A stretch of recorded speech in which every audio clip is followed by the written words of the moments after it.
ဒါကတော့ Premier Corner Suite ရဲ့နောက်ထပ် view တစ်ခုပေါ့နော်စောစောအခန်းကတော့ view ပိုကြီးတယ်ပိုလဲကျယ်တယ်ပေါ့နော် size အနေနဲ့ဒါပေမဲ့ဒီအခန်းက2ယောက်လောက်ပဲ staycation လာနေမယ်ဆိုရင်လည်းတော်တော်လေး view လာတယ်ပေါ့နော်ဒီမှာကအားသာချက်ကတော့ view ကရန်ကုန်မြစ်ဘက်ကိုပုံများတယ်အရန်အခုခေတ်စားနေတဲ့ Korea မြန်မာ bridge ကိုလည်းမြင်ရမယ်ပေါ့နော် Friendship Bridge ကိုလည်းမြင်ရမယ် City View ကိုလည်းမြင်ရမယ်ဒီမှာဖူးလို့အလုံးတက်တဲ့လူတွေအတွက်ဆိုလို့ရှိရင်ညကြလို့ရှိရင်လည်း view ကြည့်ပြီးတော့အလုံးလို့ရမှာဖြစ်တယ်ပေါ့နော်တော်တော်လေးကိုစင်ပြေတယ်ဒီဘက်မှာလည်း river view ဖြစ်တဲ့အတွက်ကြောင့်ညကြရင်အလုံးလိုက်စဉ်းစားလိုက်လုပ်လို့ရမယ်ပြီးရင်တော့ဒီမှာညဘိုက်စားတဲ့ဘာညဆိုရင်အဖွဲလိုက်ဆူစားတာပဲဖြစ်ဆိုင်လုပ်လို့ရမယ်ပေါ့နော်ဒီမှာကတော့နည်းနည်းလေး over size တက်တော့နည်းနည်းကျင်းနေရေချိုးခန်းကသူလည်းတစ်ခုပေါ့နော်စောစောလေးစင်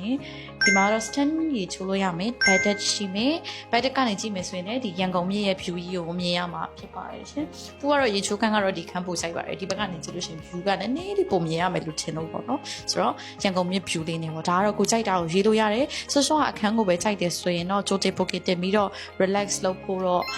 ကြိုတင် booking တင်ပြီးတော့ပြောဖို့ request လုပ်တင်တယ်လို့တော့ထင်ပါတယ်ရှင်။ Bye bye